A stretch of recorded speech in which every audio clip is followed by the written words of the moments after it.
I'm sorry, but what is going on with fast food brands right now, okay? What is happening? So yesterday, while most are depressed in states of numbness, Burger King decided on International Women's Day, mind you, which, by the way, that was actually really great. Happy Women's Day. That's awesome. Women are great. But Burger King decided, in their infinite wisdom, to release a tweet that said, and I quote, "Women belong in the kitchen."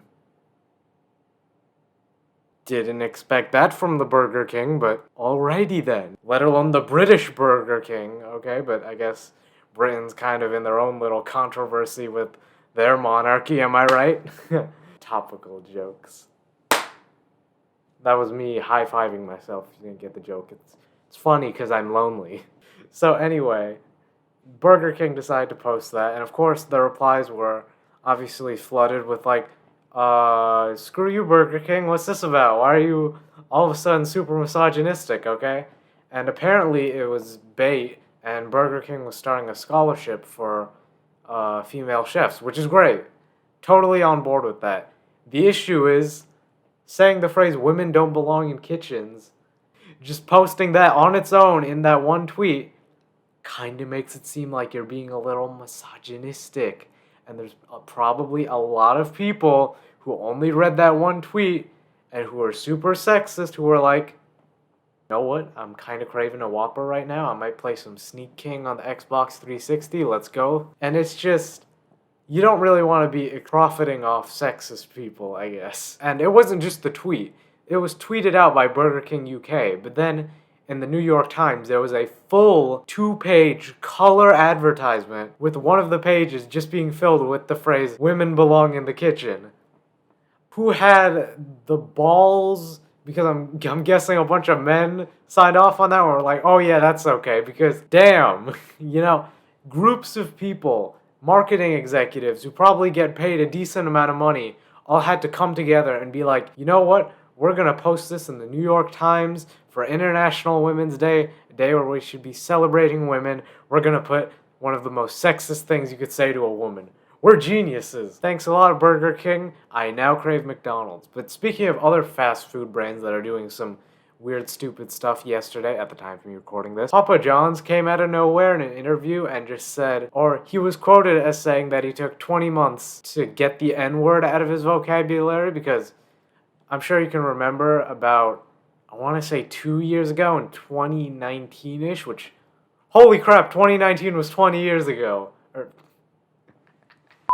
Holy crap, 2019 was 2 years ago. You guys remember when Papa John's dropped the N-word on like a call and then got fired and then started talking about the Day of Reckoning and how he was only eating pizzas, which, side note, Papa John's was definitely right about that Day of Reckoning thing, except it wasn't a day, it was a year, which begs the question. I mean, did Papa John's start the coronavirus? I'm just saying, of all the conspiracy theories I've heard about the coronavirus, the 5G stuff, the Bill Gates stuff, the Papa John's one seems the most plausible, okay? I don't know what you'd have to gain from that, but Papa John's, he very much seems like a man who just wants the world to burn in a pizza oven.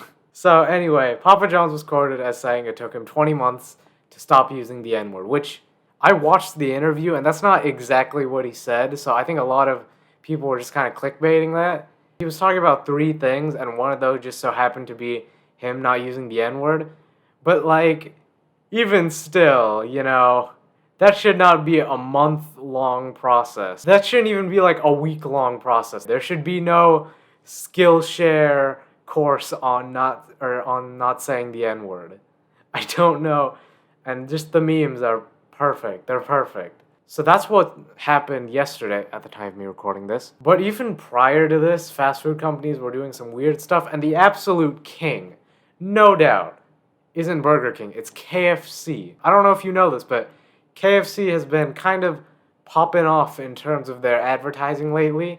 So I don't know what the sequence of events of this was, but basically they decided, in the hype of the PS5 and the Xbox Series X releasing these huge hyped up consoles, they decided to release their own KFC gaming console where you could cook chicken inside of it. I wish I was joking, and I also wish that I was joking about kind of wanting one, you know? It was weird seeing KFC do that, and it was even weirder than seeing them release a dating sim game where you try to, I guess, seduce Colonel Sanders, the guy who's been dead for decades now. You're trying to seduce him, and it's like I think it was like an anime version of him. It's very much like a satire, but it's KFC doing the satire, which just makes it so much weirder. And then KFC decided to release that whole Lifetime movie with Mario Lopez in it, which was a time. It was definitely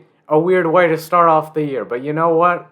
It wasn't horrible. I didn't watch it, but I watched a lot of commentary videos on it because at the end of the day, all these publicity stunts at KFC and Burger King, and I don't think Papa John's intended to, but what he's now done, I guess, is it gives them more publicity and it makes such great content for commentary videos. I mean, when that Recipe for Seduction movie came out, the KFC Lifetime movie, Danny Gonzalez, 16 Leo, you know, they all made videos about it because that is gold right there, you know? That's why I kind of don't want these companies to stop. I just don't know where the line is drawn, you know? From when it becomes, oh, this is funny to, oh, this is too weird. Okay, you need to stop. KFC Gaming, you're not a real person. I'm sorry. Why does KFC even have a gaming account? So many questions, so little time. Anyway, I feel like I should end the video here because this is getting really stupid, really dumb, really quickly. And also, one of my friends told me I should be making shorter videos, and I respect their criticism. So you know what? We're gonna end it here. Thank you so much for watching. I hope you enjoyed, and if you did, why don't you like, comment, subscribe, hit the notification bell, all that crap, and I'll see you later.